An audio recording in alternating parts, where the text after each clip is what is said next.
Friends, welcome back. It is time for hashtag Real Race Talk. You see it right there. It is the Revved Up Sports Show. After a couple of weeks of hiatus, some things going on, business to take care of. We're doing it once again on a Wednesday, a hump day edition. How about that? Showtime Bobby Chaffee down south over in Hayes County. I'm in Williamson County, and we've got a good one for you tonight. Lots of racing to talk about. Bobby, man, I texted you this morning. I hate this time change. I just cannot get my shit together. It's like I feel bad. I'm oversleeping. I'm waking up in the middle of the night. Can we just leave this alone? I'm done with this stuff. Well, you don't have to worry about it till, say, October. Yeah. By then, you'll probably be used to it. But yeah, it's weird waking up in the dark versus having to wake up when the sun's already out. So I keep the bedroom blinds open. I don't have any neighbors behind me just yet, so it's not as bad leaving the bedroom blinds open on occasion. But what are you doing? What are you doing in there, my man? Prancing out of the bathroom in my birthday suit and having a good time. Look out! That's what I'm talking about. People are gonna flock to Hayes County to see that. I know they might. I could charge admission. Oh, yeah. You have a magic Mike show in the back window there. There you go. That's something you could do. I don't mind the in the dark thing. I mean, because a lot of times I'm up early, in the dark to drive or to go to work or whatever I'm doing. But it's just the whole thing with the time where you look down, and I don't know why this time, and maybe it's from being on the road for a couple weeks or whatever it's been, but it has just totally jacked me up. I mean, it's and like I said, I mean, I think I have a combination of Dallas, Louisiana, and Coda allergies or something that's going on right now because I feel horrible. I feel absolutely horrible today. So pardon me if I don't make a lot of sense. I usually don't make a lot of sense, but I may have taken some of those Sudafeds or something like that, and I'm washing it down with a silver bullet. So yeah. Hey, you didn't get that sick after you went to Chili Bowl. I know. I never got the Chili Bowl virus that I heard a lot about. So maybe I still got some of that Tulsa funk in me. I don't know, man. I think it's a lot that's in there, but hopefully it's something that's going to pass, because guess what? I've got to get up early in the morning in the dark and drive for 4 hours for not work, but something else. So it just keeps on. It just keeps on, man. It just keeps on giving.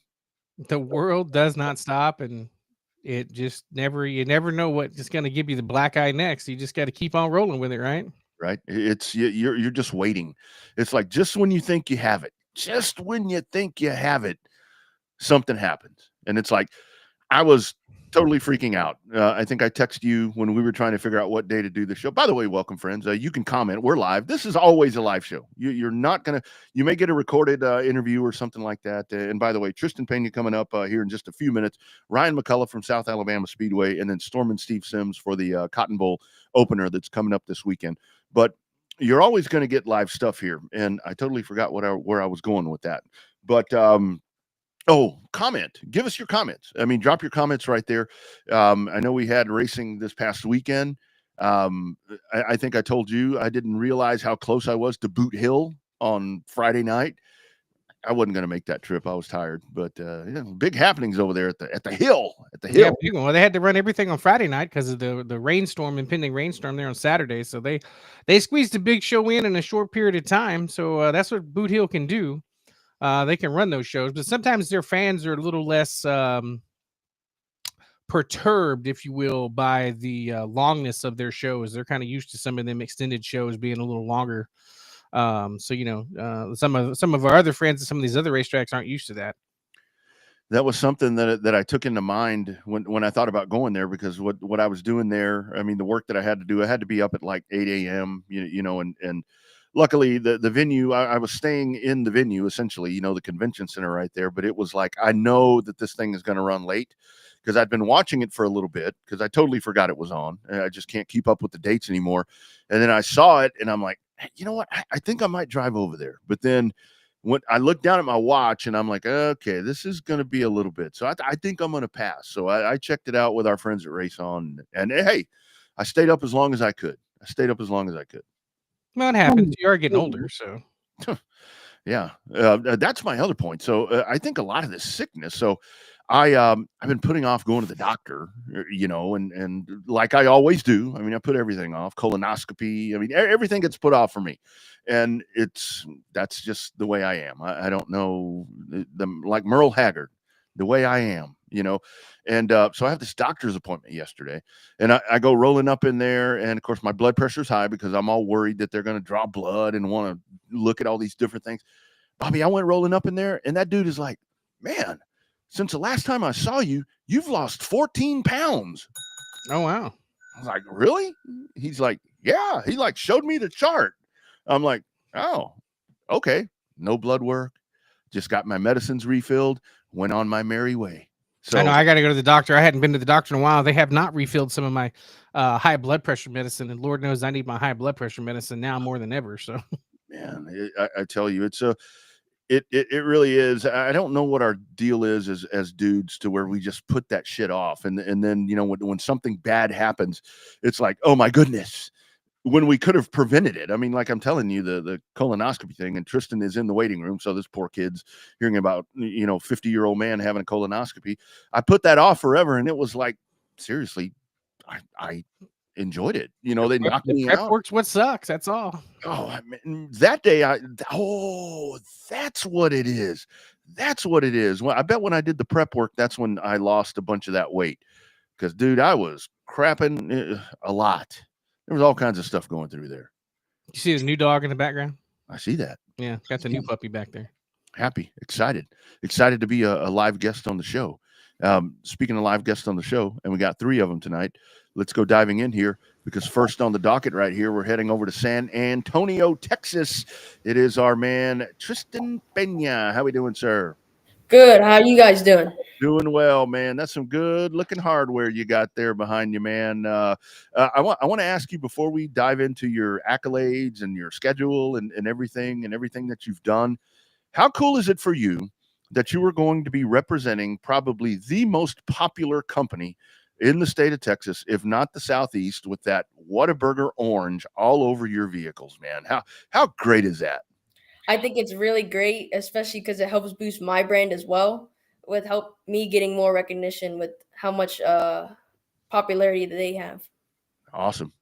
So Tristan, what's your go-to Whataburger meal there, buddy? Is it what's your number? What's your favorite number, or do you get them to do something special for you, like a Tristan special? They know what to make you special.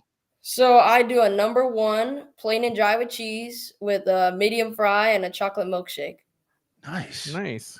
Well done. Well done. See, when you get old like Bobby and I, you'll do the old standby. Number 2, all the way. What a size that thing. The bigger the better. Yeah, add bacon on mine, and then I'm good to go.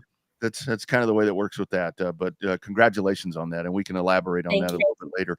So, kind of talk about at this point. So you've obviously there with Donnie Wilson Racing and Pro Late Models. You've Actually, Charlie Wilson. Charlie Wilson. I'm sorry. I'm sorry. I knew that. So with Charlie Wilson Racing. So with that right there, you've already been to Kern County. Kind of talk about that experience getting on the track in that car the first time. It was definitely a big learning experience because I mean, it was a really big track, and I had been there before. It was definitely a bit. I was a bit nervous, and I haven't been nervous in a while. And I was just really excited as well. And we did pretty well out there. We started 11th and finished 11th, so not too bad. We didn't lose any spots. So it was a pretty good learning outing. Absolutely. So, Tristan, how's the West Coast? I mean, obviously, you keep up with racing all over the country. We've often said that sometimes the West Coast racing is a little bit underrated simply because it's like West Coast football. Not everybody stays up late to watch it because it happens so much later than on the East Coast that you get. How much research did you do to decide to go to the West Coast versus following the traditional path of going to the East Coast? So when I first started racing in the late models out on the West Coast, there was only really one place I could race, and it was out in Madera Speedway, where says I was only like 12 at the time when I first started racing late models, and that was really the only place I could race. So obviously we just continued and just kept developing myself, and now we're racing in the Cars Tour Pro Late Model West Tour. So talk about that part. The Cars Tour is kind of, in my opinion, the best series, that if we want to call it a short track series. Talk about that move right there with Charlie Wilson. I mean, to do that's a big step right there where you're getting to run with some top flight drivers right there at a very young age, Tristan. Yeah, I'm definitely going to be one of the youngest ones out there, and I think hopefully we do really good. Hopefully show out and with the Whataburger colors. There it is. And yeah, hopefully you do good this upcoming weekend. That's it. So talk about some of the trophies behind you. Obviously, you can learn a lot about you in about 1:34 with that promo video you posted announcing the Whataburger color thing. Tell us about the experience, how long you raced the quarter midgets, and then what year, what ages you were, and then how old you were when you transitioned up for the people that don't know your name as a household name just yet. So I started racing quarter midgets when I was 7 years old, and I have won a lot of quarter midget stuff. And I have 2 trophy cases filled with quarter midget stuff. And I started racing late models when I was around 12 years old. And I got 3 wins in my second year and a 5th place points finish in my first year. Wow, that is awesome. That's a great start right there for you. So kind of with the quarter midget thing, because there are so many around the country, we've heard it time after time, so many great drivers that are now in the Cup Series and the Xfinity Series, you name it, that started there, even on the dirt side. Kind of talk about the importance of quarter midgets. I really like that because here in Texas, I mean, I know so many people that have started out, like yourself, but you really do learn the lessons that you need to learn, car control, flags, race procedures, all of that. It really is a great starting ground, I think. Yeah, I think it's one of the best ways you could start racing in the circle track scene, as it helps you learn the basics of circle track racing. Absolutely. So it's in terms of the transition out. I mean, obviously a late model, pro late model, whatever late model we want to call them, is a huge difference from the quarter midget. Like how much, like who was your mentor? Who was the guy or gal you leaned to the most to get you through that transition from running the quarter midgets into running the late models? So my crew chief, Charlie Wilson, definitely helped me get accustomed to the late model, and definitely just a lot of learning that first year. But once we started learning and we kept improving, and we won a couple races in the second year. So definitely one of my biggest mentors. That's right. Tristan Pena heading to Kern County this weekend with the Cars Tour West Series, and then heading over to Houston. Talk about that part right there in the Pro Truck with the beautiful number 50 Whataburger truck. Kind of talk about that right there. Diving into the tailgaters. Yeah, I'm excited to go out there in Houston and run my pro truck for the third time. Hopefully, we do good, and I think we got a really fast truck. Yes, sir. So how did you land on number 50? Is that just something that Whataburger wanted? Is that your number that you've been running on the West Coast? Quarter midget number? Talk about the story behind your number. So I used to run in quarter midgets. I used to run the number 24, and obviously Jeff Gordon, lots of very famous people ran that number, and I want to branch out and make my own brand, as you would say, and run the number 50 because I just feel that's a number that no one really runs, and I think it was really a really good choice. Yeah, absolutely. So Tristan, the one thing that you and your group do, you do an amazing job on social media. I mean, you can go Thank you. to TP Racing there, and you see everything that's going on. Kind of talk about the importance of that, because in the other part of it, it's obviously working because a lot of your posts are welcoming back Apex or welcoming Whataburger or welcoming whatever. Kind of talk about the social media dynamic for you as a very young dude. You're killing it, man, with social media. Thank you. Yeah, social media is definitely one of the most important aspects of racing, as that's how you really promote yourself. Yeah, no doubt. So what's your go-to app, dude? I mean, are you even old enough to have a TikTok account? I mean, what's I your do favorite go-to Facebook app? and Instagram, and also Facebook and TikTok. Instagram. Yeah. Well, that's good. I mean, be careful with some of those models if you follow some of those models, though. I know you're a No, young I don't dude. follow any of those models, man. Yeah, no, that's Bobby. That's what Bobby does. Don't listen to him. Yeah, they don't follow me back. I don't know why. Don't listen to that guy. That's bad stuff right there. So the outlook for the weekend. So heading over to Kern County, and first tell me about Kern County, because I think that Kevin Harvick has become such an influential go-to guy in racing and short track racing. Talk about that facility, man. That thing looks top notch all the way. Yeah, it's a top notch. It's NASCAR ready facility. It's a really well paved racetrack, and it's a really nice racetrack. Excellent. So now, have you been to Houston before and anything? Have you come to watch it as a fan, or is that going to be your first experience there at the Palace of Power? I've actually raced there two times last season. Mm-hmm. Okay, good. 2 times. Yeah. Okay, that's what I get for not paying attention to show notes. So with that, Tristan, for you with going to the pro and then going with the truck, kind of your thoughts, because obviously you've tested the truck and you've driven the pro late model. So how is like the throttle response and all of that? Because I know a lot of times when you go from a pro truck or a pro late model to like a super late model, you just have all this horsepower that you just hit it. Kind of how is the horsepower? How is that when you hit the gas on those two? How do they compare with a pro late model and a pro truck? So the Pro Late model is definitely a lot. It has a 604 engine from Chevrolet, and it's definitely you have to baby it a little bit more than the truck, because the truck has a 602, which has a decent, a lot less power than the Pro Late model. So you can get on the truck on the gas harder in the truck. Nice. Which one do you like better?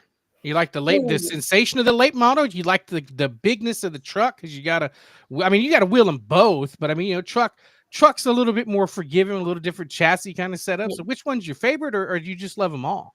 I think I love the truck more because it's definitely more of a challenge to drive, but that's what makes it so much fun. Yeah, you can just kind of dog that thing around a little bit Yeah. and just wheel it.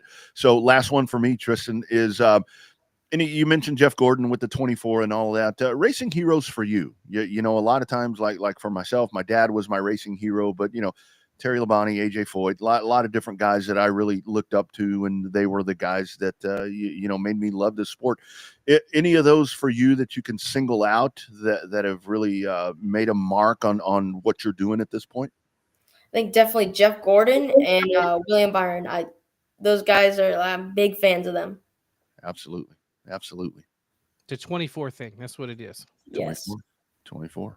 There you But go. hey, you know what? That's good. They They all are good young representatives of sports, just like you are. So maybe one day you'll get your car parked there at the center there at Daytona, inside the little museum right there. So good luck, dude. We'll Thank be you, man. following along here from Texas and San Antonio, and best of luck there in Houston, and best of luck at Kern County, man. Thank you, sir. All right, Tristan, take care, my man. Be well. You too. You bet. Here he goes. Guy can talk. That's the other thing right there. I wanted to ask him. You got some media training. I don't know if he has that or if he just has it, the gift of gab, as they like to say, but they really do. I invite you to go to TP Racing on Facebook, because you go there and look at the work that they do on social media. It's that Whataburger thing is a banger, man. That thing is unbelievable. That is such a great video. Yeah, you learn a lot. I think it's 1 minute and 34 seconds long, but you learn a lot. I was actually watching part of that when we signed on to the show earlier, so I got a chance to watch it and check it out. You shared it on yours. If we get a chance, we'll share it on our page. But lots of good things. I think that's one of those names you're going to have to remember coming up here in the NASCAR regional tour and stuff like that. I think that's a prime candidate for a Drive for Diversity ride coming up here in a couple of years in one of the late model programs from Max Siegel. So. Yeah, absolutely. I think that all the pieces are really in place right there, and just a good racer, just a good driver, a great family. I mean, you can, I'm Facebook friends with his dad, with Jason, and you can really see how they have him honed in. It's one of those things to where you don't see this dude, and he's not kind of that diva thing that we talk about all the time. I mean, this is a kid where they have him on the right path, and it really is. I mean, it's like, because you got the Apex sponsorship back, and there was another sponsor on there, and then Whataburger, and all of these different things, where you have people that are invested in him. And I tell you, man, the sky is the limit for this kid, and I really do like. That's why I asked him the question about the pro late model in the truck, because you do get a lot of times where it's like, oh, we got some money, let's put him in a super, and we've seen that time after time how that's going to end, or even a modified, even a pro mod, because that's a lot. That is a lot right there. But the transition here, the way they're working him between two vehicles that I think they're comparable. I think the two are comparable, and I think it's going to teach him. It's going to teach him a lot in driving. And I think the other part of it, almost called you Wags. The other part of it, Bobby, is racing in two entirely different regions, because we know that's something different. Racing here is a little different than racing in California, but oh yeah. But I mean, if he can survive a 5150 junior late model race, or whatever they call them over there, he ought to be able to survive a truck race in Houston. Oh, I think so. And kind of when he mentioned right there, he mentioned that racing at Madera. I mean, Madera is that one on what is that? What channel is that? MAV TV. MAV TV. That's the one where they had the weekly show from there. So this kid, it really is weird for me, just kind of doing some legwork and kind of studying him. And you asked him the question how they totally circumvented Texas. I mean, they went right around it. I mean, obviously you had the quarter midget stuff here, but I think for them, it was the goal in mind that they wanted to race pavement, and there's not any here. So they went and found it. So that was, that's a big tip of the cap to them, the way that they chase that around. Cause California ain't right down the road from here. Yeah. California or Pensacola, take your pick. Probably a little closer to Pensacola from San Antonio, but I mean, you gotta run where they'll let you run, right? Wherever you're able to run. I mean, if they wanted to run in Madera in that series, that's what they could do with that age. I mean, go for it. I mean, we've seen a lot of other kids try to break into different aspects of the sport. They're in the Southeast, and they don't have near the background or the finesse, if you will, that Tristan has in that car from some of the late model stuff we got to watch him do. So I think it's a good fit. The California stuff, like we said, kind of underrated because not a lot of people get to watch it due to the lateness of some of the late night shows. But I mean, I think Harvick is changing that as best as he can. So I don't know. You never know. Maybe we'll see some kind of big race come into Kern County. If the Cup cars ended up at Bowman Gray, who knows where they're going to end up. I know, right? That's when I keep hearing the back and forth about moving it to short tracks. That's the first one that comes to mind, there. And I mean, he's actually gone in there, and they're going to help the dirt side also. You know, is with the other track closing, so now the dirt program is going to be consumed into his facility there. So I think that's a really good thing where Kevin Harvick is giving back to the sport that made him a lot of money and continues to do that. Speaking of that, coming up this weekend, dirt, asphalt, all that, it's the return of the Rev. And we haven't really had the opportunity. I know the weather forecast has been kind of sketchy. I saw on some stuff there. I don't know. You know, I saw that the wind is playing havoc over here. The Enduro and Waco has been called due to weather. Kennedale still moving. Did you see Kennedale? That place is shiny. See them lights they put up there? Dude, that. I saw people on there saying, fix the PA. I'm like, forget the PA. I mean, I don't want to hear the announcer. I want those bright lights on those race cars, man. That is a beautiful, and that's apparently part of the partnership with World of Outlaws. I think I read. I mean, they must have come in and put the added in the lights. I mean, Kennedale's a top-notch facility, but you know, lights at the racetrack never hurt. Oh, I mean, it never hurts to add in lights at a racetrack, so that's a good thing. Yeah. Hey, speaking of Kennedale, man, tip of the cap and our thoughts and prayers with our good buddy Doug Rollo. Former announcer there at Kennedale Speedway Park up there, not doing so well health-wise, but hey, you never know, he might be watching the show tonight. So kudos to you, Doug, and we're praying for you and hope everything turns out the best it can, buddy. Yeah, man, that's one of those guys that a grinder, man, been at this for a long time. I actually do want to give a shout out as well. Speaking of grinders and guys that have been at this for a while, I want to give our man Jay Hallis a big tip of the cap as well. I actually woke up, I think it was Sunday morning there in Louisiana where I was, popped the computer open, and boom, there's a full recap about the Jamie Campbell Memorial. So if you guys have those recaps that you can forward over to us, that only gives us more arsenal to showcase your racetrack. And that's really what the show's always been about. I mean, we want to give you some free run. So kind of send us those press releases, send us results. I mean, we look for them, we look them up, we do all of that. But if you can give us that, that sure as hell makes it a lot easier to talk about your racetrack. That's right. Give us the content, and we'll make sure you get the positive pub out of it. That's how that works sometimes. You damn right. You damn right. Absolutely. We'll go back on that Rev thing. We'll talk about that here in just a little bit, because I know it's been a lot of back and forth about. I know that I personally had always hoped that would end up an asphalt track. I think that.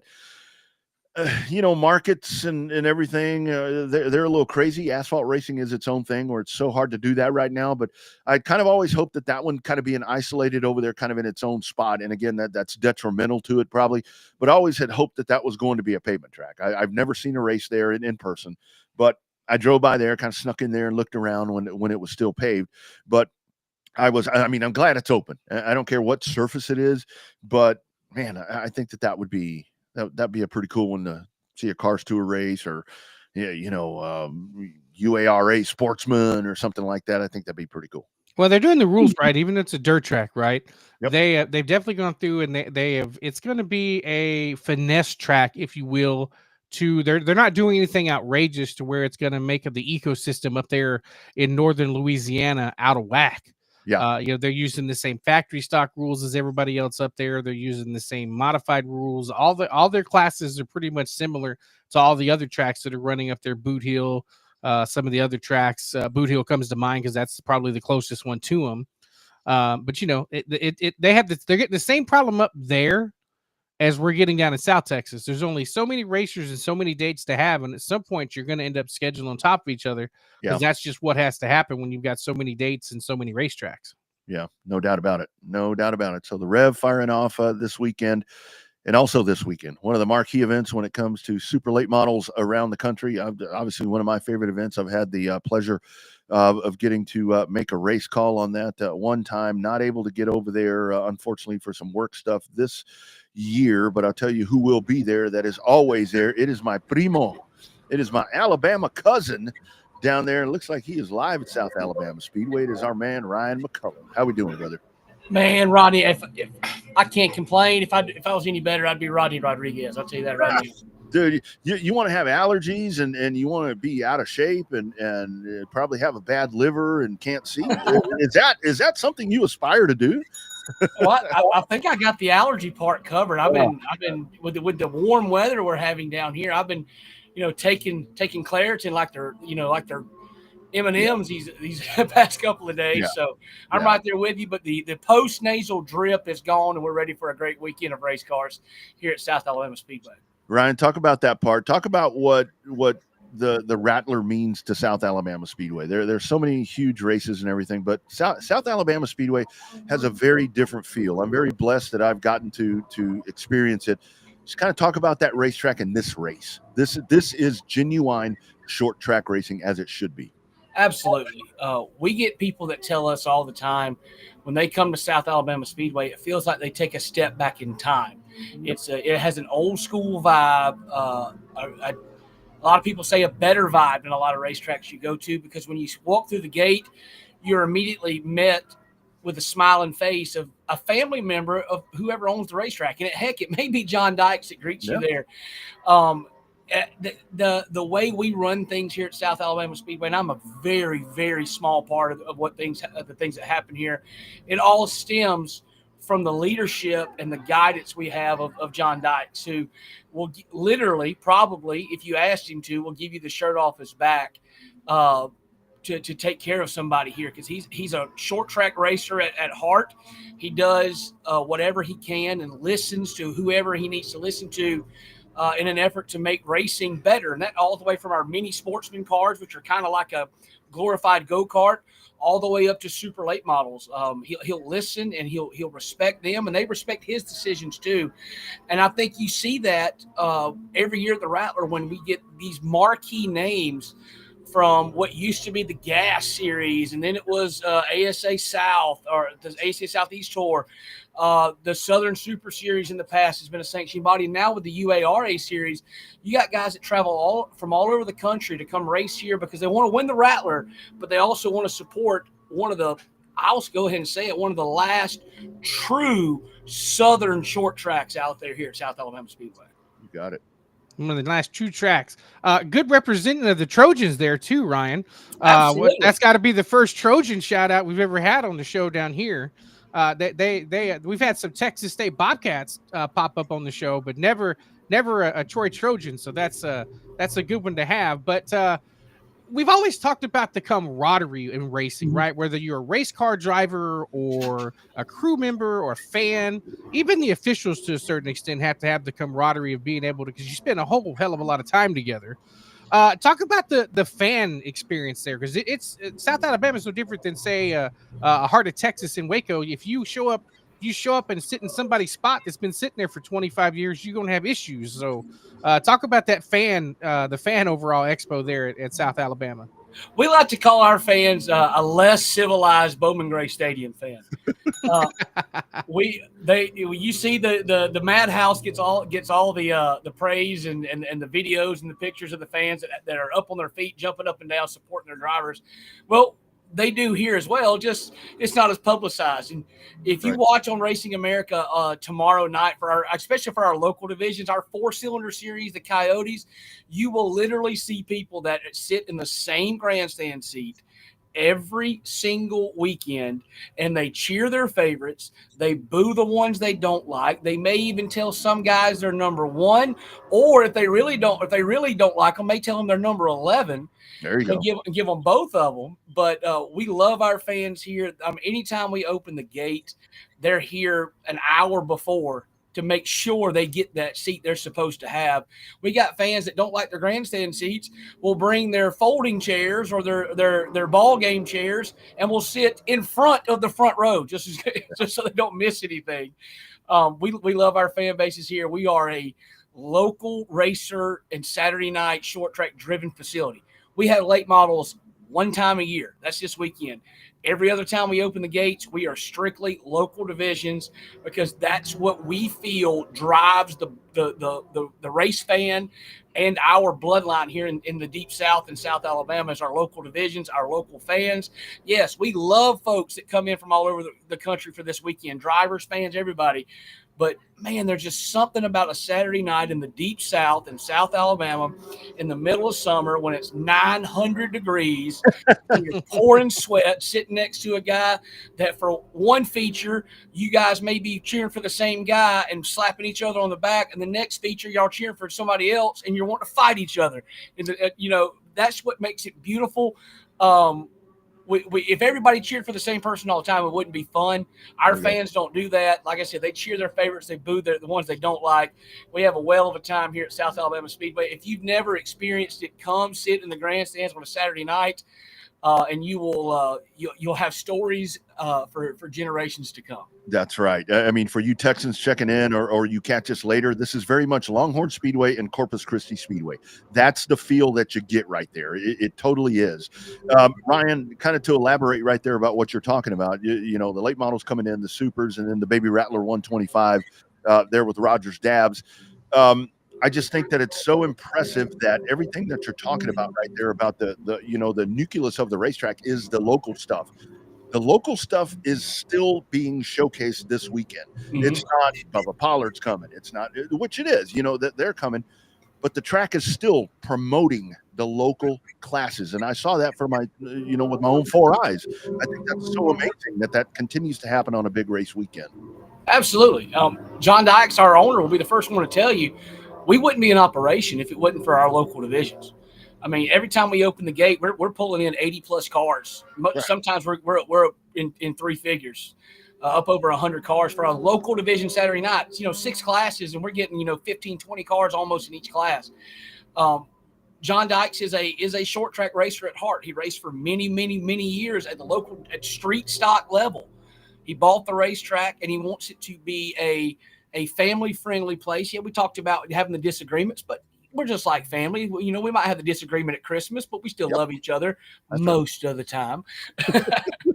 But he's a phenomenal person to be around. He's always looking for ways to save the local racer some money, even if it costs him a little bit of money. He wants to make sure that the local Saturday night guys are taken care of. And the only way we know how to do that on this weekend is to promote our Saturday night heroes just as much as those guys that deserve it, like your Pollards and your Nassies and your Rodericks, just like that. Because, like I said, if it wasn't for those local guys, this would just be a patch of asphalt in the middle of an old peanut field. Amen. Hey, Ryan, so the local divisions, explain those a little bit for people that don't know. I think you got Coyotes and then Roadrunners at one point you had, because you can't have one without the other. Of course. And then you guys got, I guess the Sportsmen come up with UARA that run there. So talk about those. Talk about the local division before we get into super late models. Cool. Yes, sir. Absolutely. We have probably a co-feature division here at South Alabama Speedway. We don't have, late models or late model stocks or anything like that on a weekly basis like you might see at other places. We have a super stock, which is very, very similar to a UARA Sportsman car. There's some subtle differences in body height, motor, stuff like that. But if you were sitting in the grandstands looking out at the super stocks, you would think it was a UARA Sportsman car, or very similar to what my friends up in the Midwest might call an outlaw late model. They would look similar. There's some mechanical differences between them, but that's one of our co-feature divisions. And then also we have modifieds, but not the NASCAR style modifieds that you see in the Northeast or at Bowman Gray. The old school, they used to call them Florida mods or Gulf Coast mods or whatever that. I call them driver mods, because you've got to know how to drive a race car if you're going to put all that horsepower on those skinny little hard tires on the rear. You ain't got a big old wide Goodyear tire on the back of that thing. It's narrow, it's hard, not a lot of grip in those things, but you still got whenever you need it, 580, 600 horsepower at your right foot whenever you want to get on the loud pedal.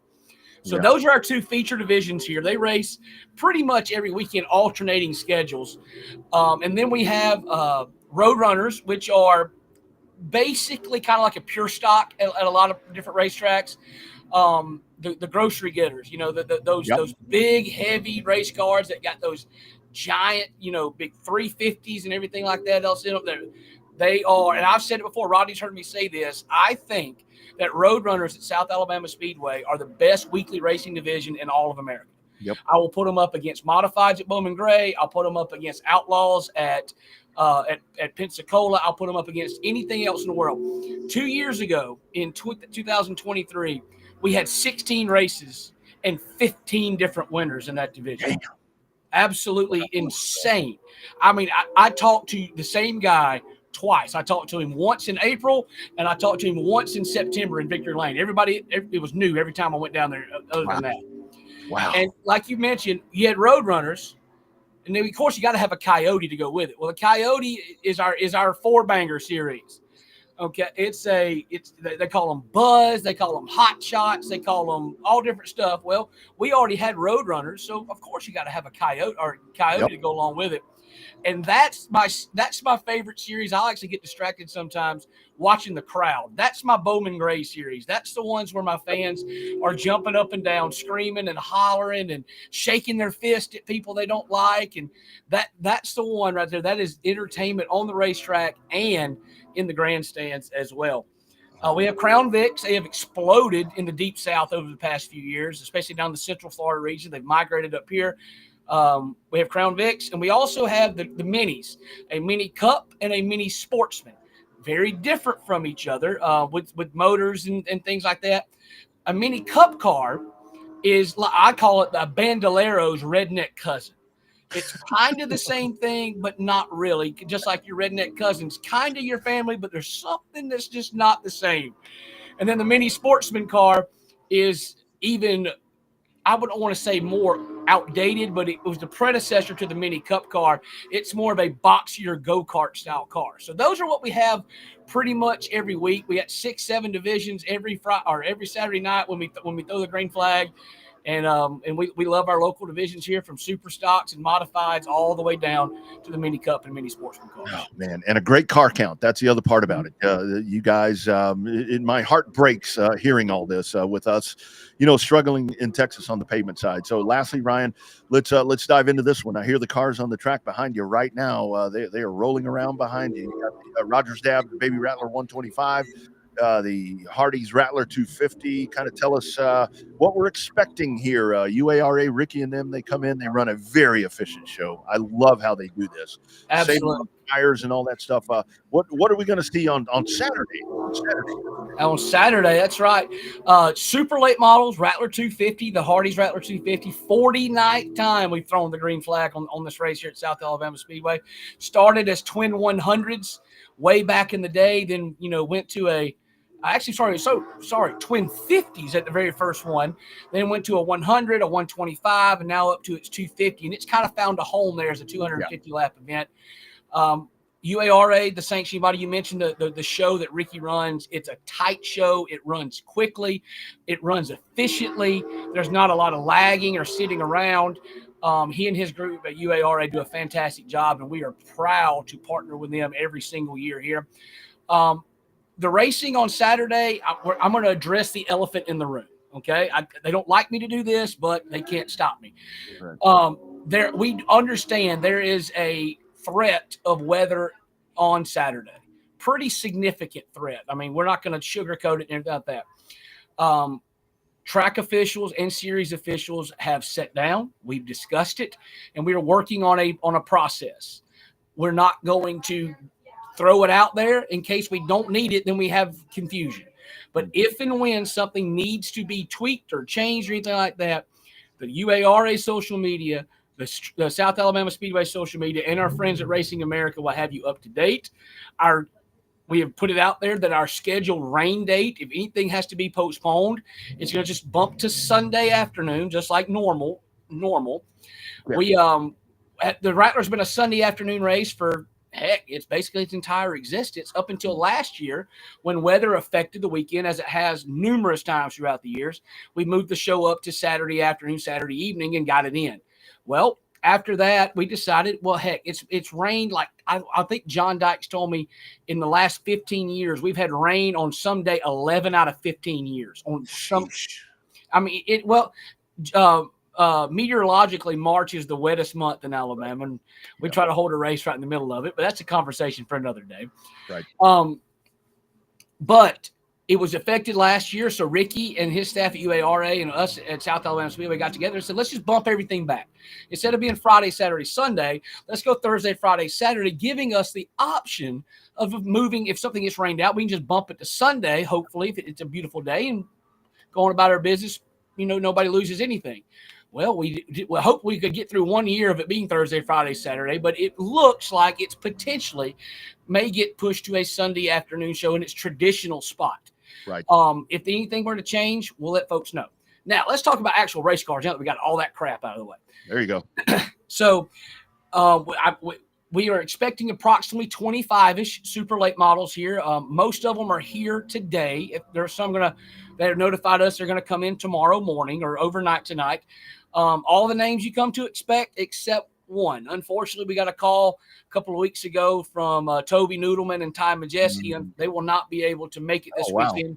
Of course, Ty's all the way across the country in Las Vegas trying to win another NASCAR Truck Series championship. So we support him on that decision. But everybody else that you expect to be here is here. Pollard, Nassy, Finch, Roderick, all the big names that you come to expect at South Alabama Speedway will be here this weekend, and we'll put on a whale of a show for 250 laps on what a lot of people call the raciest little racetrack in the South. It is. It definitely is. And like you were talking about, to me, the coziest racetrack in the country. I just love it there, man. I just absolutely love it there. Good times to be had. So, and of course, you can catch it live on Racing America. It's going to be Ryan on the call. Who you got with you? Is it Jake? You and Jake? Jake Wilson's going to come up and do it this week. As I was talking a couple weeks ago on our schedule release, our regular season schedule release, I had some questions about the Rattler. I said, I think my amigo Rodney Rodriguez is going to come join me again. And as I was saying that, I think you texted me and said, "Hey man, I'm not going to be able to make it." Yeah. I was like, well, if my A+ number one can't be, it's a hell of a thing to do to be able to call Jake Wilson out of the bullpen to come up here and help me out, because Jake Wilson, this is a phenomenal race broadcaster, way better than I'll probably ever be. Oh, hush your mouth, Jake Wilson is awesome at what he does, the voice of the Freedom Factory and Cordial Motor Speedway, and also the UARE Sportsman. He's going to take the lead on the UARE Sportsman race on Saturday night. I'm going to just slide back and just, enjoy the show and pipe in every once in a while with probably an obvious point that everybody else knows because I'm just a, Alabama redneck, but it probably is cool to me. Come on, But I love Jake Wilson. Look forward to having to be on the call with him. If you're going to tune in tomorrow night on Thursday night, I'll actually be joined by Kevin Dixon, who is the voice of the Dothan Motor Speedway, a dirt track over in even further southeast Alabama than we are, over near the Georgia line. And Kevin Dixon can flat out call a race as well. So I have the honor to be joined by two of the best around.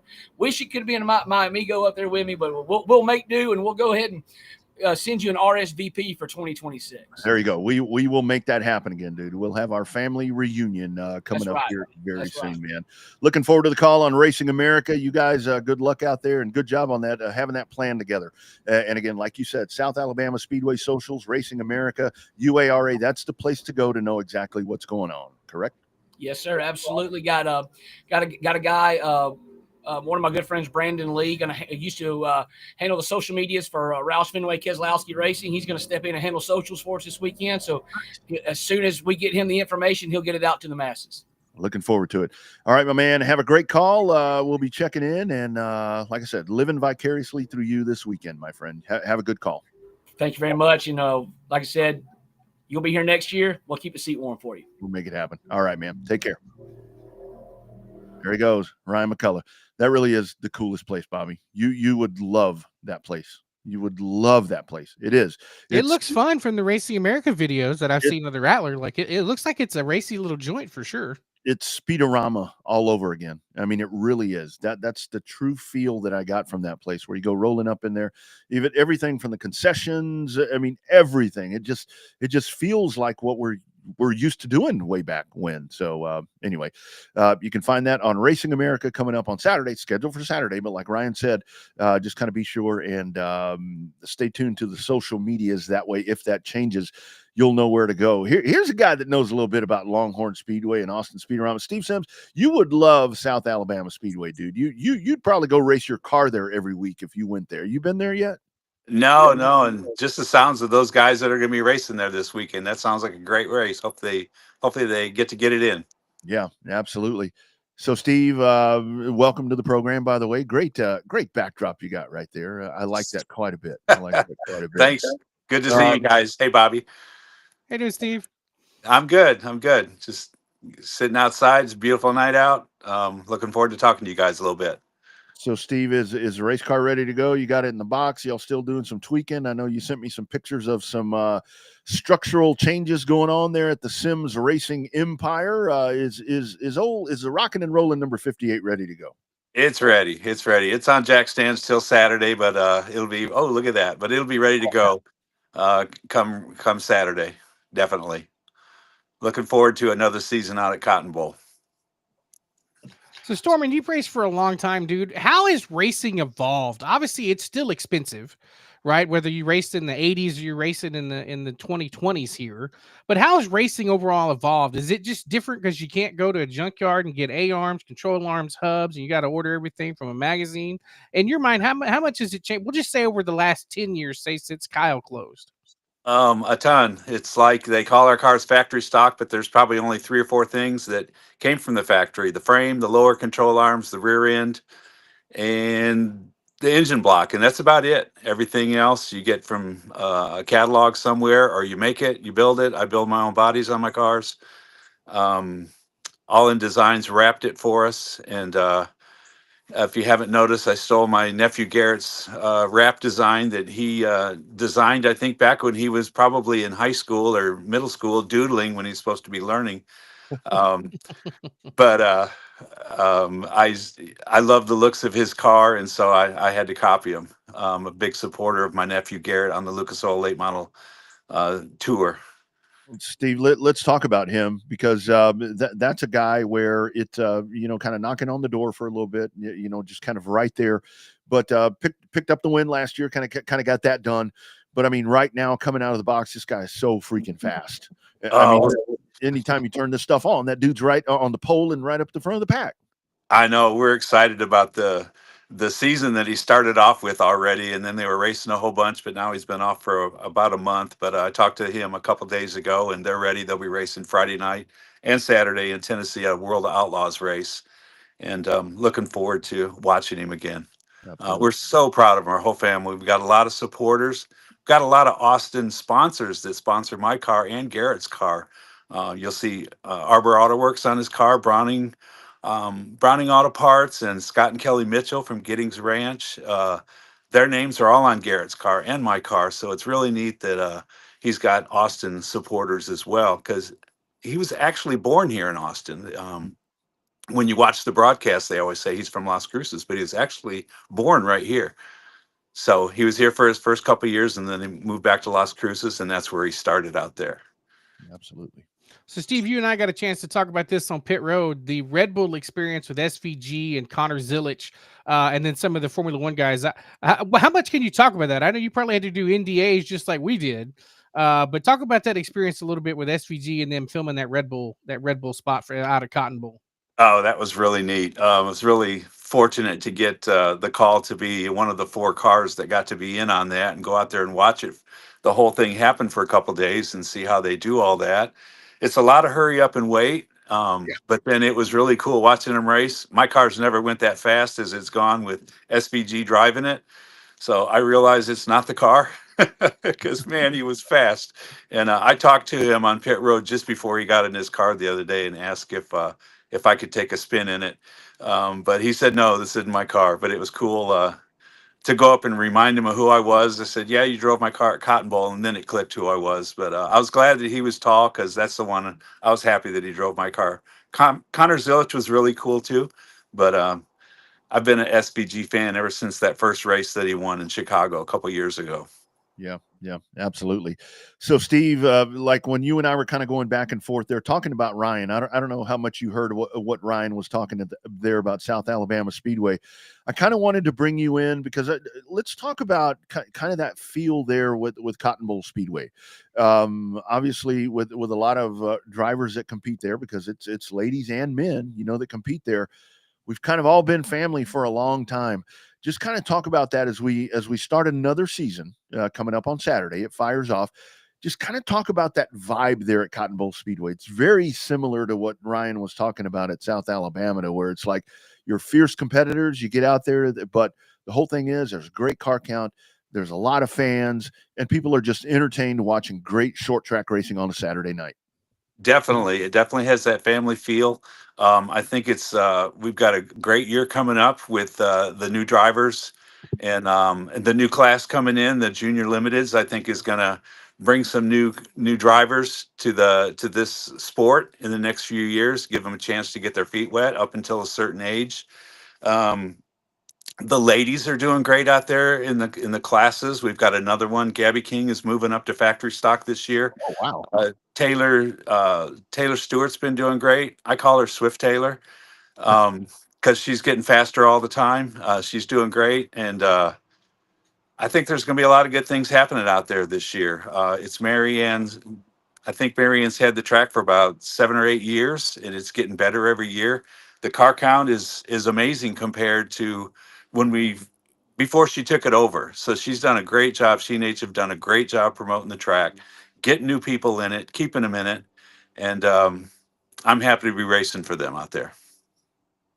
Yeah, Steve, the thing that I've always been surprised at Cotton Bowl and happy at the same time is the fact it's so far out in the middle of nowhere that it still gets supported as much as it does. Because it's like that blessing and a curse, right? You don't have to worry about the housing development coming in and having to close it because they built right next door. But it's good to see the people and the families that actually come out from the metropolitan areas and in the country as well. That come out and support Cotton Bowl. Like you said, it's a good mix of family and racers and everybody else.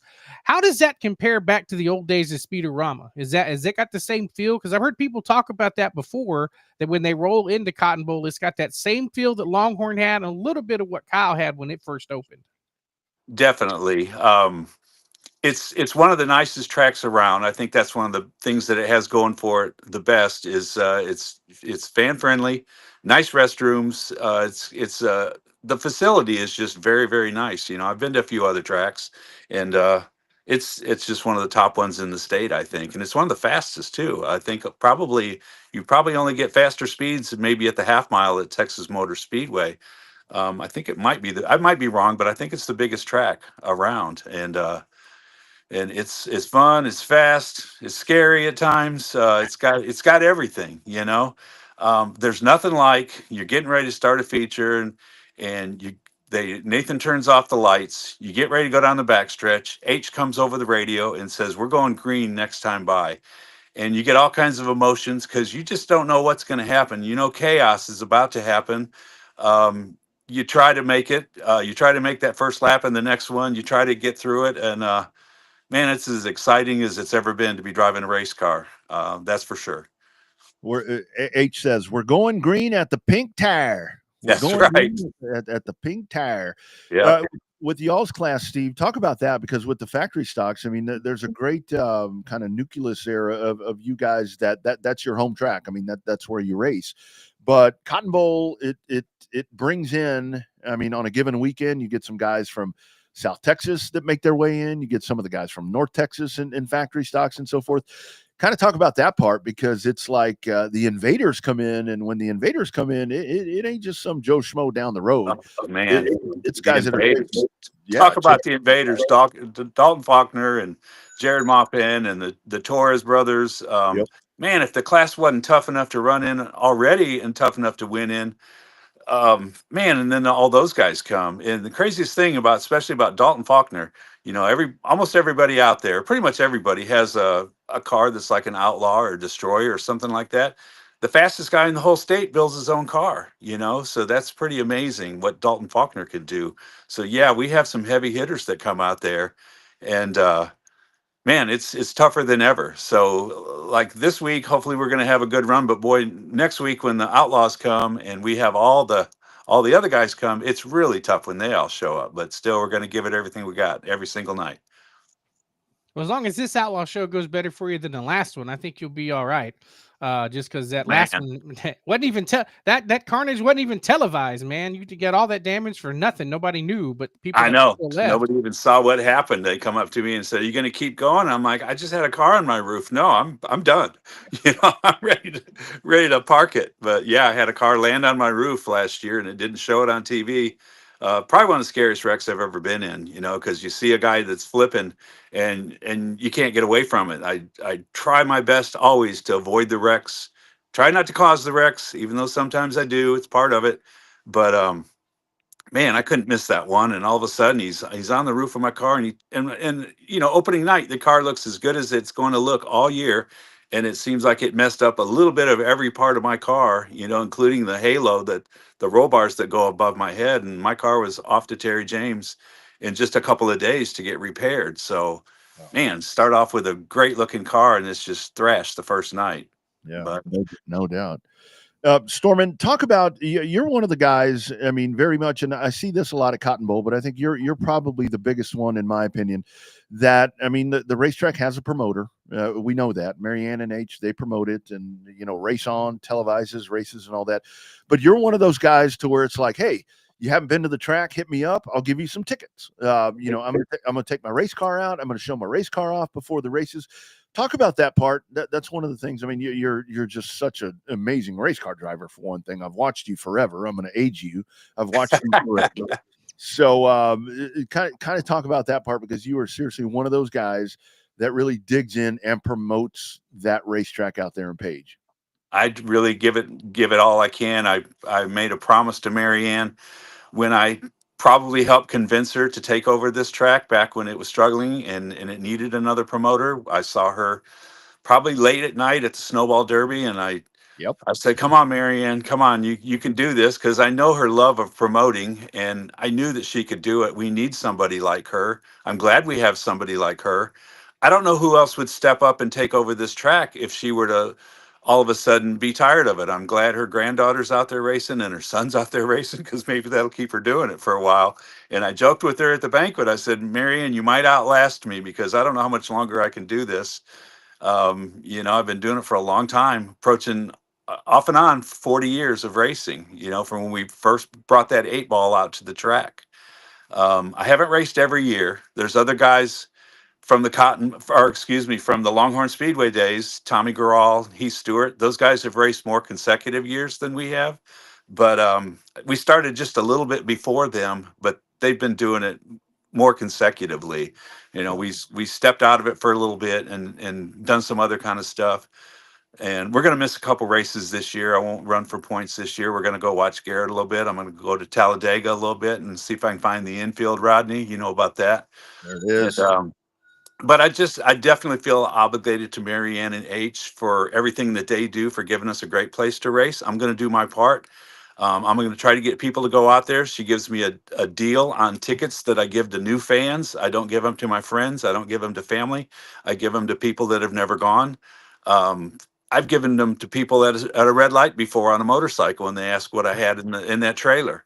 I do miss pulling my car in an open trailer, because you get a whole lot more exposure for the track, but I got a great deal on an enclosed trailer, and I couldn't pass it up. That's right. Yeah, I'm very grateful to H and Marianne for everything they do for racing in this area. It's a thankless job what they do, but I see a smile out of her every now and then when everything goes well. That's right. It is fun when she smiles, because that means everything did work out right. Sometimes running a racetrack is not something that it happens. In terms of, let's talk about the factory stock ecosystem there for a while, because it seemed like there for a while everybody was coming in, and whether they were running late models or modifieds or sport mods or pure stocks, everybody wanted a factory stock because they were running for the great big purses, Right. 20, 30, $1,000 to win or whatever. It seems like that has subsided a little bit, because some of the guys have realized it's not necessarily smart to have we'll call it more of an entry level class as it used to be described at to spend, $25,000 on an entry level car. So has the factory stocks kind of reached its mock speed as much as it can, to where some guys are like, yeah, I'm not spending $20,000 on a race car to run every week or whatever? Time will tell, because there were some really good looking race cars out there on practice day last Saturday. So I don't know if it's slowed down yet or not, but there were some really good looking cars. The 40 car, Brian Mailer has a great looking car. And like, man, there's just still some really good cars showing up just for the regular weekly shows. There's quite a few of us that probably aren't going to go run some of those big races. I'm content to just run around here. I'll go help maybe some of my friends when they want to do them. Eventually, Tommy Garral's going to get into this class. He's going to build a whale of a car. I think he wants to follow Dalton Faulkner's lead and build his own stuff. Tommy's never bought a car before. I don't think he's ever sold one either, but he's going to build his own stuff, and I can't wait to see what he does. But they're on hold a little bit right now with their daughter's softball, high school softball. But man, sky's the limit on this class still, guys. It seems like there's everybody wants to have a factory stock, and for the longest time, the tires were the cheapest part, and I hope they stay that way, because everything else on the car still costs a lot. There's just not many stock parts. You don't go to the junkyard like we used to get anything for this car. Yep, that's right. You mentioned, last one for me, Stormin. You mentioned coming up next week, you guys open up this Saturday, but the World of Outlaws. When the World of Outlaws come to town, and I know it is. I mean, it's like you said. I mean, there's a lot that goes into that. I mean, it's like when you're a part of that show. I've been a part of that, and it's a lot of hurry, hurry, hurry. Then wait, and there's a lot that happens right there. How big is it for your hometown racetrack, your weekly, bi-weekly, whatever you want to call it, racetrack, that you have that series come in and people all around the country get to see that monstrosity? Because it really is. It's big, it's fast, it's wide, it's high banked. I've said a long time, Steve, if that son of a bitch was paved, you'd have one of the best racetracks in the country. But to have your racetrack showcased with the World of Outlaws, got to be pretty cool to sit back and watch that. It is, being a part of the greatest show on dirt, just being the warm-up band for it, I guess you could say. It's a great feeling to be out there. I'm looking forward to that one. Like always, it's cool because, like you said, people all over the world can watch that one. And there we are racing our factory stocks. Most people will be tuning in for the sprint cars, but they're still going to watch us and like, wow, these guys get it on as well. Yep. Yeah, I'll be there for that one. I'll be the voice of the factory. I know it. I'm looking forward to it. That'll be a change for me after getting warmed up at Texana. Hopefully, I'll still have some vocal cords ready for the World of Outlaws. But it's a little early. Got to use the honey and some other stuff. Make sure the vocal cords last all night long with the World of Outlaws. But it's sweet. If the prior races at the support divisions for the World of Outlaws has been any indication, that Friday and Saturday double header is going to be one hell of a show. So not only for the sprint cars, but for the local guys too. So yes, it's awesome because the place is packed. A lot of people, and it's our chance to showcase the track and get some new fans that'll travel to come see those Outlaws. And so hopefully we can hook them to come see our weekly show as well. And I'm definitely going to be out there both nights. I'll be racing my car on Friday night, and I'll be up there in the tower. I sneak in there, Bobby, because I like seeing Johnny Gibson call the introduction of that race. I like standing 10 feet behind him and watching him call the beginning of that race, because the way he does it is like nobody else. He's done over 2,000 something consecutive races, and there's a reason why that he's there. Nobody can drum up the start of a race like that guy can. Hey, speaking of that, talk about our man Ruben. I mean, that's the dude right there. I hope Ruben's listening right now. But yeah, I love that Ruben is here in town. Talk about a guy that's really made the most of announcing. Started when he was 12 years old out there in Las Cruces, and now he's the voice of the World of Outlaws late models. And he turns 27 years old this Friday. He's that young, and he started at 12 years old, and he lives here in our town. So I met him while he lived in Las Cruces. Actually met him at Texas Motor Speedway and got him into the garage. And now he's doing the same favor for me. He got me in there at COTA, and he's we're gonna watch him at the Hornets Nest, the Talladega short track. In a little while, we'll be out there watching that race. and watching him do his thing. I've been at Fairbury watching him. It's fun watching him do his announcing. He's so passionate about it. We're lucky to have him around here. And he's a great guy. Just a great guy. He comes over and watches the races when he's in town of the Lucas races. He comes and watch Garrett with my son Trevor and I. Yeah, that's awesome. That's awesome. Good stuff.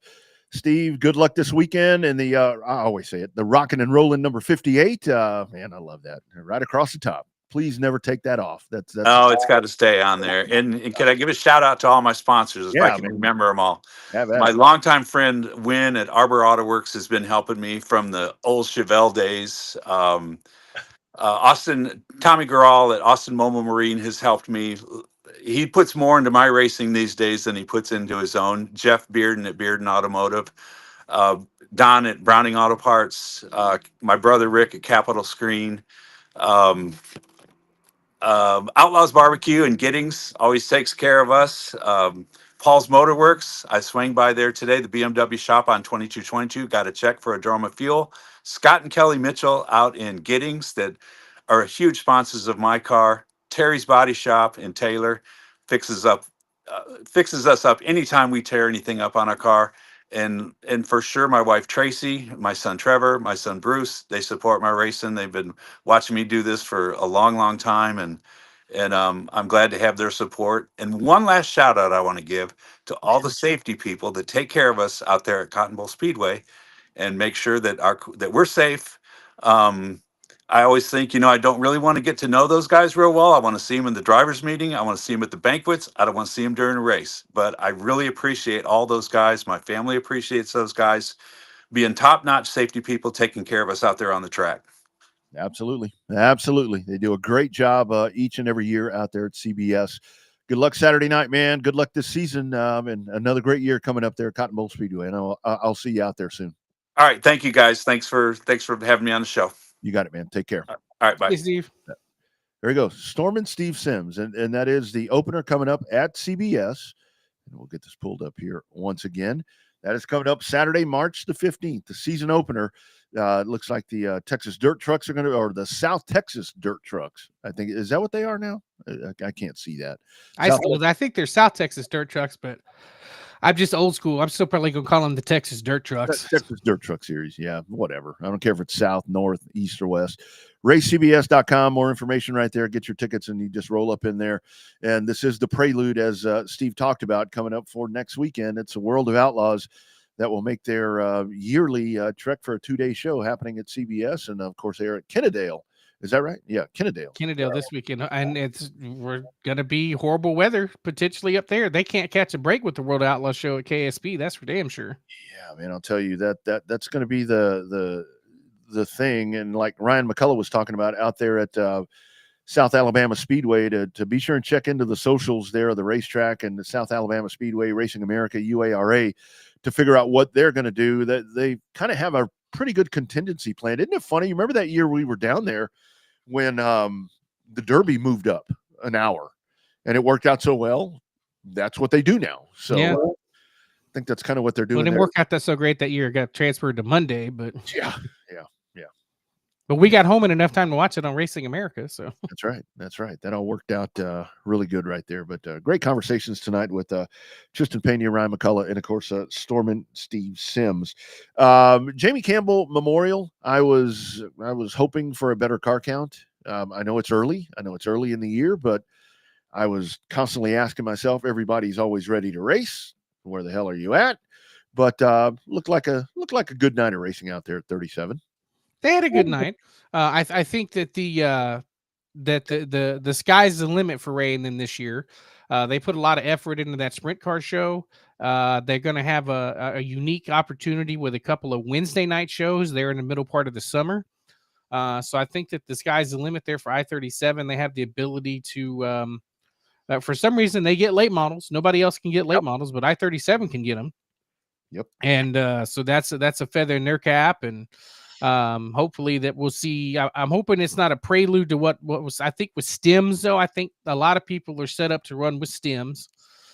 versus running at a weekly track. So hopefully we'll see the counterbalance there when STEM starts running, because I think they start off the season, they pull a double header Friday night in Waco and then the next night there at I-37. So that's going to be a hell of a way to start that season for the South Texas IMCA Modified Series with KR and on-demand shirts. That's a pretty good little toe right there. That's a long way to go. I think a lot of people just don't understand, how big and broad this state is, and that's, it doesn't seem that far because we make those drives a lot, but it is. I mean, it is, and it's a 5-hour drive. So yeah, absolutely. And the thing is, it's not one of those things to where you can just whip over there. I mean, you're going to have some issues getting there. I mean, there's traffic, there's whatever. So yeah. So that'll open that up. Before we go, the Cup Series, Chris Bell wins again there at Phoenix. That's 3 in a row for him. Trying to go into uncharted water right here. I think the biggest story coming out of the weekend was the red tire, the soft tire. Really a good thing there, where I think that's now the back and forth is, do you want to do that at the championship race? And it's like, these people are paid a lot of money, these engineers and crew chiefs and all that. Yeah, I mean, strategy is good. Let's make it harder on them, Yeah. I think it's a good deal. I mean, I went back and watched it Monday, and I think it's one of the better Phoenix races we've seen in some time. Every time they have a soft tire, it turns out to be a good race. They had a softer tire there at COTA, and it turned out to be a hell of a good race with tire fall off. So we've seen that the last couple of years. The Bristol Spring race last year, when the tires were failing, Yep. and doing the flat spots and the showing the cords and stuff, that made for a hell of a Bristol race. So they don't want to get too soft. We don't want to have an Indianapolis fiasco like we had 14, 15 years ago that ruined the Brickyard 400, where the tires were blowing out every 5 laps. But I think Goodyear's onto something. I think what it is they've got 3.5 years of testing, real world testing for this new 18-inch tire. Yep. And I think that's what they've been able to learn is after a couple of years, you can only do tire tests so long that the tire test they did at Phoenix on Monday, the track conditions changed from what they were on Sunday. Different weather conditions, track was a lot colder. So, you can only get so much from the tire test, but that real world racing simulation, you can only get in a race and or potentially an all-star race. I think we'll see the alternate tires come out at the all-star race again there at North Wilkesboro. But it's freshly repaved, so you won't get as good a data as you will if you run them at Phoenix. So there's pluses and minuses to the way they're going to do this tire. But it is weird how for years, don't mess with the engine, don't mess with the fuel, and don't mess with the tires. Well, now we're running alternate tires. So that's kind of funny after all these years. And I think that's a big thing that NASCAR really does need to do, because this car, say what you want to say about this car, I mean, with the way the car is built, I mean, you're not going to have fall off if you have that compound that's not designed to fall off. And I mean, it's just not going to happen. I don't care what surface or what the length of the racetrack is or any of that stuff right there. So you have to initiate the tire fall off to make the competition better. And you mentioned the COTA race. We haven't done a show since that. I mean, I thought that was a great race. And I actually, for the first time ever, I sat in the stands and then was on the tower and watching all these different things. And it was really cool. I'm not the biggest road course fan unless I'm at home, because at home you can see everything. But that right there, as quick as they were coming around, I really like what they did there. And I'm hoping that we see that product once again, because like when they're talking about NASCAR not going to Mexico, which I think they squashed that and pretty much have said they're going to Mexico, I'm like, well, come south and run COTA again, because that was a really entertaining race. I mean, that kind of had an oval feel to it, that kind of on that back section over there, that short straightaway and then the turns. It kind of had a little bit of an oval race feel to it. Yeah, it definitely had a unique feel there for COTA, but a lot of people were disappointed that they cut out that mile of the track, but I think it made for a better race. Yeah. The fans, like they said at SMI on that track walk on that Friday of COTA, is that they decided they wanted to make the race a little shorter. The fans could see them a little more often, and I think it worked. I think the fans got what they were looking for. Obviously, it helps when the last 10 laps of the race, your top four is running nose to tail, not beating each other, racing each other clean. So that helped out with a lot. So I still think that as good as the Phoenix race was, I think COTA so far still has been the best race of the year. Yeah, I think so too. I really like what they did there, and for the folks that we're talking about, eliminating the long portion. I mean, that's what draws that out. I mean, that's what stretches them out and so forth. Yeah, it's really cool to see him on the back straightaway, hauling the mail all the way down. But I mean, I really enjoyed what I saw, and hopefully that's going to be the package moving forward, if indeed that track stays on the schedule, which I think it will, because I got to tell you, this time around, it really seemed like some people showed up. I saw a lot of casual fans. Saw a lot of casual looking fans that were kind of wandering around and meandering, through the fan zone and all that. And that's what you want. I mean, that's what Formula One does well, to where it's like people watch that stuff on TV and then, hey, it's in my town, I'm going to go watch it. So I think they may have finally gotten to that point. And the ratings were good. Ratings were good for Phoenix. Ratings were damn good for COTA. Yeah. Now the CW, they need to figure out what's going on. And here's the other part of it, so what is it? It's not on the app, I guess, right? Is that the problem, that you can't find the Xfinity race on this CW app? I watch it on YouTube TV, but I guess that's different. But I think the other part of that is like the Austin affiliate, even though they're showing it, it's affiliates that are choosing not to record or not to show the content, I think, is a problem. Yeah, I think that's what it is. And CW has made a statement that they will be correcting that here. Because what happened is that with the green, white checkered finish they had there at Phoenix, one of the main markets there in Atlanta, one of the main hubs there for the CW, cut to a commercial for the Atlanta Braves come into the white flag. And that was a hell of a finish that a lot of people missed there with the finish between Eric Amarola and Alex Bowman and Justin Allgaier. So that raised a lot of eyebrows, and then that opened up the door to more criticism to the CW, which sucks because the coverage is good. Yeah. I actually like the CW stuff coming up a little bit better than what I have seen from the coverage with the Fox stuff. Fortunately, Fox misses a couple of golden opportunities to miss some races again. Some action at the racetrack again, so Fox kind of got to get it together. We didn't even talk about the Bob Tasca blow up at our friend Mandy. There, we'll talk about the fastest cars on the planet and stuff like that. But that was just so heartbreaking to see her have to go through that. Yeah. Long as the producer didn't say, "Why'd you let him say that?" Like we've had to hear in the past. But yeah, I think all in all, it's a good race weekend. Next weekend will be fun. We got our opener down at Texana, so I will be down there for that. Working on some pre-race stuff, so hopefully have a pre-race show going on that. But yeah, it's going to be a lot of fun coming up here. Racing season's coming full blast, so it's going to start hitting hot and heavy. Obviously, you got the opener at Cotton Bowl, then the World of Outlaws, then you got the Race Ranch opening back up, and I-37 swinging again. So it's going to be racing season's here, folks, and it's just a matter of time before you get a chance to get to a racetrack near you. That's right. Time to go. It is that time once again. So be sure and latch on. And like we always say, if you can't get there, find a streamer that's going to put you in those seats as well. That's just as good as being there, because most of those streamers are kind of funneling some of that back to racetracks and series. So be sure and do that as well. Yeah, big weekend coming up here in South Central Texas. That Rattler 250 that we talked about with Ryan, the Baby Rattler 125, all of that happening on Saturday. Like he mentioned, again, I want to echo what he talked about. Be sure and check out the UARA Facebook or UARA socials, Racing America, South Alabama Speedway. Very likely. I thought that when Ryan said, I want to be very forthcoming, he pretty much said, we're going to move this race. So that tells you what's going to be going on there. But good plan by them, and just keep in touch with everything, and we'll do this again next week. Hell, it's fun. It's fun. Yeah, who knows what day? We don't know if it's going to be Monday, Tuesday, Wednesday yet, or nothing yet, but we'll find out. Stay tuned to our socials to find out the next show. Don't forget to like, subscribe to the Facebook or to the YouTube page. Also, if you like the video, that helps out a lot with the YouTube algorithm. So if you like what you see, you can share the YouTube video, watch some other videos, different content and stuff that we put up throughout the week. So help support your original livecast show. Still the original. Only. Doing it first, definitely not the last, but we were the first ones doing it. So, yeah, it's like I said, podcasts are like kids. Just because you can have them, make one, don't mean you should have one. So there's lots of content out there, and we do invite you to check it out. Check it out and come on back.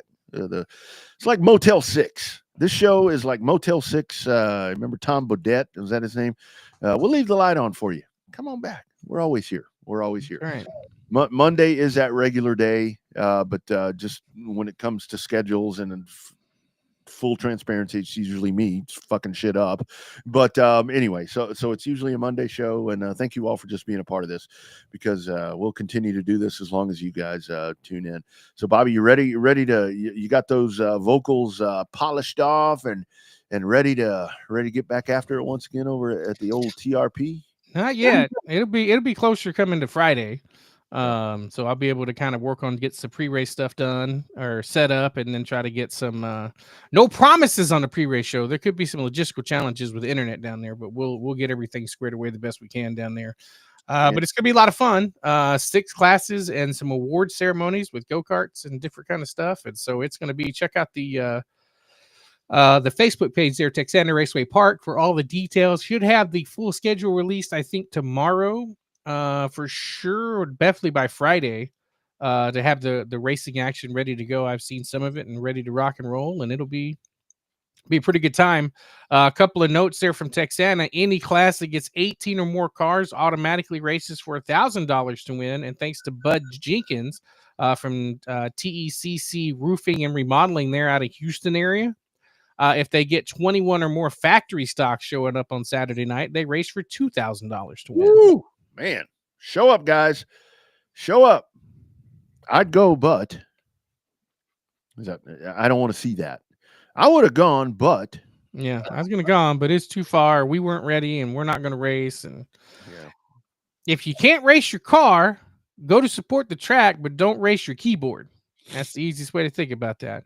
There it is. That's what I'm talking about.